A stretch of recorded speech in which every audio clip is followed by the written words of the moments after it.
इंदौर में पूर्व मंत्री और बीजेपी विधायक उषा ठाकुर ने ड्रग मामलों में पुलिसकर्मियों की भूमिका सामने आने पर सख्त प्रतिक्रिया दी। उन्होंने इसे शर्मनाक और चिंताजनक बताया और कहा कि देशभक्ति और जनसेवा की शपथ लेने वाले पुलिसकर्मियों को ऐसे मामलों में शामिल नहीं होना चाहिए। उन्होंने कहा, जिसके दांत में एक बार खून लग जाए उसके दांत में जीवन भर लगा रहता है। मैं मुख्यमंत्री और डीजीपी से मांग करूंगी कि ड्रग माफियों से जुड़े एक भी पुलिसकर्मी को बख्शा ना जाए। कि ड्रग्स के साथ मिलकर काम करने वाला एक भी पुलिस वाला हमारे विभाग में नहीं होना चाहिए।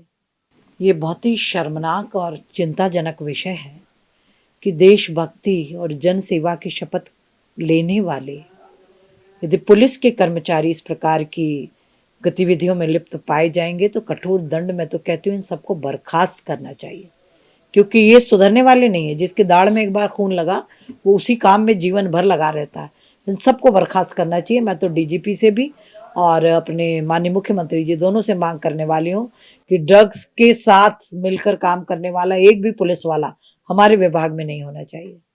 आज़ादी के बाद पूरे 65 वर्ष जिस प्रकार की शिक्षा नीति कांग्रेस के संरक्षण में पूरे देश में पढ़ाई लिखाई गई, एक अबू आजमी नहीं है दोषी, उसकी मानसिकता, ये पूरी कांग्रेस की दोषी मानसिकता, कुत्सित मानसिकता, इस देश की एकता अखंडता को तोड़ने की मानसिकता और राष्ट्रवादी पीढ़ी तैयार ही ना हो ऐसी शिक्षा व्यवस्था बनाने में कांग्रेस ने अपनी महत्वपूर्ण भूमिका निभाई। आप सब जानते हो, आपने भी इतिहास पढ़ा, हमने भी इतिहास पढ़ा, हम 10वीं तक तो सब अनिवार्य पढ़ते ही हैं। तो प्री मुगल और मुगल उन्हीं को महिमा मंडित करके वामपंथी और कांग्रेसियों ने पढ़ाया। जो भारत का स्वर्णिम इतिहास है, राजपूतों का त्यागमय इतिहास, मराठों का त्यागमय इतिहास, हमारे 10 गुरुओं गुरुपुत्रों का बलिदानी इतिहास, इस सब गौरवशाली इतिहास से जानबूझकर आने वाली पीढ़ी को वंचित रखा गया ताकि वो राष्ट्रवाद के प्रति लापरवाही बनी रहे। अब छावा जैसी फिल्में बन रही हैं तो राष्ट्रद्रोहियों के दिल दिमाग में तकलीफ पैदा हो रही है कि यदि सारी आने वाली पीढ़ी ऐसी घोर राष्ट्रवादी हो गई तो फिर देशद्रोहियों की दुकानें चलेंगी कैसे।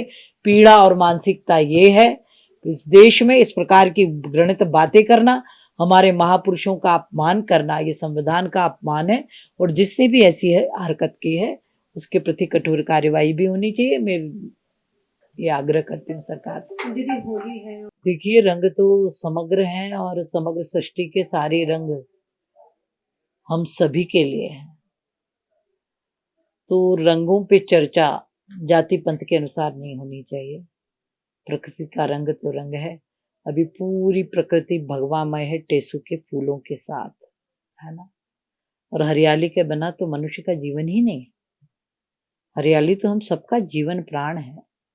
तो रंगों में कैसा मतभेद और कैसा जाति मत पंथ लाना, तो सब रंग सामाजिक समरसता के द्योतक हैं और होली का ये महापर्व तो सामाजिक समरसता का महान पर्व है। इसमें कोई किसी से किसी की जात पात ऊंच नीच नहीं पूछता।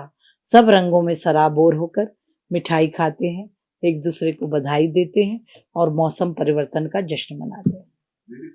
और इसीलिए धार्मिक स्थलों पर भाई जो उस मत पंथ को मानता है उन्हीं की दुकानें लगाई जाए, ऐसा भी धीरेन्द्र शास्त्री जी ने तय कराया था। अंतर्राष्ट्रीय महिला दिवस 8 मार्च और महिलाओं के सशक्तिकरण के लिए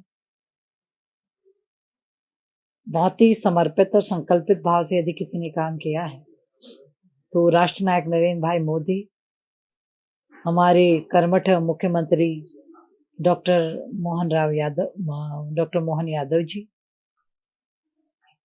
भारतीय जनता पार्टी कुल मिलाकर महिला सशक्तिकरण के लिए अपने सत्ता की संपूर्ण शक्ति को समर्पित किए हुए है। 50% स्थानीय निकायों में आरक्षण, शासकीय नौकरियों में आरक्षण 33%, उसके बाद लाडली लक्ष्मी, लाडली बहना, पढ़ाई लिखाई, ऐसा कोई क्षेत्र नहीं जहां माता बहनों के यानी तन मन और धन से उनको सशक्त करने के लिए संपूर्ण भारतीय जनता पार्टी समर्पित भाव से लगी हुई है। देश की आधी आबादी अपनी जिम्मेदारियों को अच्छे से निभाए, इसी के लिए हम संकल्पित हैं।